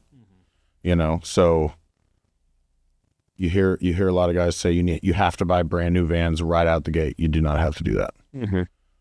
But you do need to buy one with as low miles as possible because you will put miles on that sucker. Yeah, you'll run it. I built my company off of certified pre-owned vans that had 30,000 or less miles on them. Yeah. Yeah, our buy box originally until 2019 was it had to be less than $17,000 and it had to have less than 30,000 miles. Yeah, gosh, I wish that was the case. Yeah, still. it was a different world 8 years ago, but now that same truck, that same van's 40 grand. Yeah. It's crazy. Like I just bought one with 26,000 miles on it. It's got all the shelves. It was a plumber that didn't want to do plumbing anymore, so the material came with it too. Nice. Yeah, which is super That's sick. A win. That's a win. Super sick. Like literally 60% stocked. Hell yeah. Of what we carry, and I was like, all right, let's go. That was 42 grand. Yeah, that's solid. So I financed like 23 of it and paid the rest cash. Mm-hmm. And yeah, my thing on buying vehicles is keep it less than $1,000 a month for the payment. Yeah. Whatever we got to do that, that's what I'm cool with. Yeah. But yeah, you don't have to buy brand new vans. Just don't buy something crappy. Mm-hmm. Like I started the company in a crappy F-150. That's fine if you're going to start it in your vehicle that you currently own. That's cool. Mm-hmm. But do whatever it takes to get out of that. Mm-hmm. Work to something that looks better. Customers are all judgmental on your looks. Mm-hmm. Like the first 5 seconds you're at the house, they want to see what your vehicle looks like. Because however you take care of your vehicle is how you take care of everything. Mm-hmm. They want to see what you look like. So don't roll up to the house wearing a t-shirt that has got mustard stains on it from your gas station roller dogs. Mm-hmm. Don't roll up like just crap looking, try. Put some effort into your appearance, because whether you like it or not, whether you agree with it or not, that's how they're judging you. Mm-hmm. And if you want, that's all they have. Yeah, they don't know in you. First 5 seconds, that's the only thing. They don't know you. After that, it's on you to gain their trust. Yeah. So if you're already starting off with a disadvantage because of how you appear to them, you're just making your job so much harder. Yeah. How do you expect people to spend money with you if they don't trust you? Yeah. And they're not going to trust someone that looks like a crack addict. Yeah, 100%. So just my advice is just do your research, like follow guys like you. The content that you're putting out, man, changes the world of entrepreneurs, because we live in a day and age where we have this thing in our hand with endless knowledge. Yeah. And people aren't using it. And it's crazy to me. Yeah. I wish, like, that was why we did this originally, is I wish that I would have had this. I'm so fortunate that I did. Our learning curve by like years. That's why I've grown what I've grown, because I listened, but not only did I listen, I implemented what guys like you said. Mm-hmm. So I didn't make those beginner mistakes that a lot of guys make. Yeah. So, like I started out with the F-150. 3 months later, I had a Transit with a wrap. Mm-hmm. I didn't just put my name on the side of it. Mm-hmm. I had a wrap. Like I YouTubed, like learning how to present pricing, learning how to build options, learning how to excel in customer service. What is marketing? How many different kinds of marketing is there? How do you do marketing with no budget, with no money? Mm-hmm. Learning how to use social media. Like, if you're just going to start a company and then just wing it and things are going to come together, you're in for a very rude awakening. Yeah. Because it's going to suck. Yeah. Really bad. Yeah. To go back to that word we were saying, like, be intentional. Like, if you really want to start a company, then do it, but do it with intentionality. Like, just study how to run a business the same way you study your freaking TikTok algorithm. Mm-hmm. If you can spend 4 hours on TikTok, you can spend 4 hours on YouTube searching how to start a plumbing company, and watch every video that's there, because there's thousands. Yeah. And then use some discernment. This guy's kind of crazy. He doesn't know what the hell he's talking about. Mm-hmm. This guy clearly has built this business. That's why, like, you and Jared are great guys to follow, because y'all have done it. You've built this huge company. He built a huge company and exited. Like, there's guys out there, like other guys, can't think of their names, but other content creators that are plumbing company owners, because that's all I know. That's all I care about. I don't care about how somebody built a tech company. That is not, you can still get cool stuff from that, but it's few and far between compared to guys that are in your industry. Yep. Comparison's the biggest advice. Stop comparing yourself. Mm-hmm. I have a bad habit of that. I'm way better now, but like I'll see other companies that are close to my size doing bigger and better things, and I'm like, what the hell am I not doing? Mm. that doesn't mean that you're not doing it. That just means that you're doing it differently. Or like thinking that, you know, the market in Kansas is the same as the market in South Texas, or California is the same as like Wyoming. Like, yes, you need to be priced properly, but also you need to be priced properly to what your market will allow. I can't charge what people in California charge because it's not $18,000 a gallon for gas. Yeah. You know what I mean? Like, but I think guys just need to just do your research. Yeah. Just try. Just put some thought into it. Don't just wing it. Replicate and duplicate. R&D, dude. Like, who cares if you're doing exactly what somebody else is? Like, so many times in the beginning, I would search what the giant companies in San Antonio were posting. I would take that post and just make my version. Because I'm like, well, if they're doing it, it clearly works. So replicate and duplicate. Why not? Yeah. Like, who cares if someone goes, you made the same post? Be like, yeah, I did. It worked. And? Thank you. Yeah. You saw it, didn't you? You know, like, and learn. The other biggest one is learn marketing. Learn where wasted money, because you can waste a lot of money on marketing. Like, I see these guys, they'll pay a pizzeria tons of money to put their name in a pizza box. Yeah. How many freaking people open a pizza box, see a logo, go, I should call that plumber. You know, it's good for when you get to the point where you can afford that. But if you're starting out, dude, like you don't even have a Google presence and you're doing pizza boxes. Yeah. Like, well, I think that's the first things first. Yeah. Get on Google. Get your first things first. Yeah. Get on Google. Yeah. Now. Yeah. But yeah. These were good and tactical. Yeah. I appreciate you coming on. I appreciate you having me, man. This was fun. I feel like hyper productive, fun early journey, like getting ready to add more on. Like I think you're at a fun stage. Yeah. About to decide if you're going to do the not fun part. Yeah. Honestly, it feels cool. It's really cool. Like, it's easy to get wrapped up in the fear. Yeah. You know, especially like at your level, it's really easy to get wrapped up in the fear. Yeah. Well, I heard a quote this morning, if this helps. Yeah. And the quote was, and it's like for your life. Yeah. Career focused. What would you do if you knew you couldn't fail? I thought it was kind of interesting. That's sick. That's sick. Yeah, it was good. Yeah. So I've been reflecting on that one, because I think wow. we've always had a strong bias for action. Yeah. And I am finding myself like holding back a little. Yeah.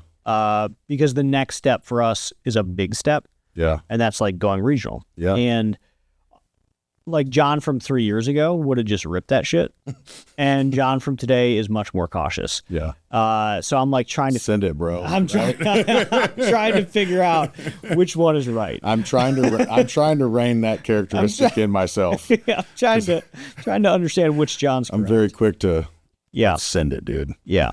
Well, yeah, but it was an interesting thought exercise. So then it was like, okay, well, am I holding back because I'm afraid of failure? Or am I holding back because that's the right decision? I actually think it's the right decision, but like could be masking, you know? Yeah. But yeah, what would you do if you knew you couldn't fail?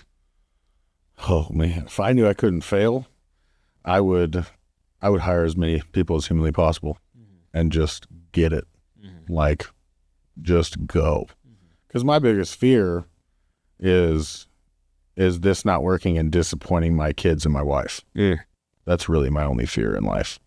Like, everything else can be replaced, but like disappointing the people closest to you is like, damn. Yeah. That kind of sucks. That would suck. But yeah, if I couldn't fail, like, you'd send it. Sounds like you'd full send. I full send with failure possible. So I'm like, dang, if I'm doing this with the possibility of failure, it'd be concerning. Yeah. My wife would be like, what did you do? It's like, that's cool. I can't fail. It's fine. John told me I can't fail, but we're good. Genie granted the wish. We're totally fine. Yeah. This was funny, man. This was good. Yeah. I'm glad that you're having guys at my level on, because that's what this industry lacks. Is there's so many, and again, no offense to like Radiant or Victor Rancor or, you know, the dudes that are like Tommy Mello, like billionaire guys, right? There's not a lot of dudes at the beginning journey, the first 5 years, that are getting a platform to show other guys that, hey, you're relatable. You're not alone. Yeah. Because no matter what level you're on, an entrepreneur's life is very lonely. There's not a lot of people that can relate to your amount of drive and motivation and relentlessness and just your personality type in general, right? And it's even more lonely in the beginning because all you think about on vacation, when you wake up, before you go to bed, your dreams, it's all about your business. Yeah. Which, not to say that you don't either. I guarantee you do. Yeah. But it's different. But you know what I mean by it's different. Like, it's new. You've been doing this for long enough. It's just your day to day. It's your your day to day. I was worrying about making payroll at 22. Yeah. So like, I've never known anything else. Yeah. Exactly. Yeah, exactly. Like I think about it all the time. Like payroll this week. My office manager texted me yesterday. Hey, payroll's just over 12,000 this week. I'm like, yeah, cool. Yeah. Yeah, we're good. We made it. Yeah. You know, but like on Monday when I wake up, it's like, so we're probably going to need to be at least 10 to 12 grand this week to make payroll. That's cool. You know, but like, it's cool that you're giving guys on the smaller end a platform where to talk and get the stories out there, so that it's kind of like AA. You go to AA and you're like, oh my gosh, I'm not the only piece of crap. Yeah. Well, I think like you feel very alone. We try to cover like the whole. That's cool though. Because, we've had Tommy on, we've had Chad Peterman on, we've had Chris Hoffman on, we had the guys from Premier Home Pros. They're like 100. That's huge. Million. That's and then we've good. also had a guy on who started like 6 months ago. He did $500,000, and I think it's good. And for me, one, we do want to create a resource that I wish I would have had 8 years ago, but I agree with what my friend said. I think I want to draw inspiration from wherever. Yeah. And like one of the biggest core benefits that we've gotten from running this show is I get to talk to a lot of people. Yeah. And I get to find out, hey, this worked for you. Size is kind of irrelevant. Like everyone has something to teach. Yeah. And like I went to lunch last year with a guy that I directly compete with, and he's like half our size, and I took a ton out of it. Like it was awesome. That's awesome. It was a really great conversation, and he was an open book, which was really cool. And I hope he got something out of talking with me too. But I feel like you can learn something from everybody. I agree, and that's why like honestly the coolest thing that's happened personally is I'm an open book. I don't gatekeep anything. People that call me and ask me questions, I'll answer them all day long. And I said that on the other podcast. Like I had like 12 plumbers from across the country call and like actually take me up on that. And I'm like, man, that's got like 3,400 views and 12 guys did it. I really wish the others would call because they were like, well, yeah, okay, I have questions. Like get the answers, talk to people, reach out, like take that initiative, and like that offer will stand my entire life. Yeah. If someone can get a hold of me, I'll answer your questions. Yeah. Like, and one of those guys I talked to, now we're like really good friends. Yeah. And his name's Randall. He just literally on the 28th was his first day starting as a company. Oh, nice. And I think he's already done like 14 grand or something like that. I'm like, all right, hell yeah, Randall. I told you, dude. Let's freaking go. He's in Oregon, Wolfworks Plumbing. If you're in Oregon, call that guy. But yeah, this is anything positive for the trades. I am 100% for. Yeah. Because unfortunately, the plumbers before us have allowed people to make the assumption that we are somehow less than, like we're dirty, we're whatever, which is why most people think plumbers should be $50 to put a toilet in or something. So this is kind of like getting the word out there to change the industry to be like, hey, let's hold ourselves to a really high standard and let's change that narrative. Yep. And I love that. Yeah. That's awesome. That's huge. Yeah. Yeah. So I feel like I can speak for all plumbers. We appreciate you. Oh yeah. Well, yeah, I appreciate it. It's been a really fun part of my life. Yeah. Yeah. I've made a lot of friends now, which is really cool. We have, and anytime we have a problem, big or big or small. Like Yeah. we have someone interesting to talk to Yeah. that Well, that's solved it. our biblical calling, is to go out and make disciples, and you're making disciples through what you do for a living. And that's Definitely not huge. disciples, but I am Well, it's discipleship. making friends. It's men's together. It's men together. It's community. It's Yeah. talking like, Yeah. yeah. You got it's the same idea, and that's really cool. Yeah. Yeah. This was awesome. Yeah. I appreciate it, man. Thank you. Yeah, thanks for coming on. If you like what you heard, make sure you check out ownedandoperated.com, subscribe, and sign up for the newsletter.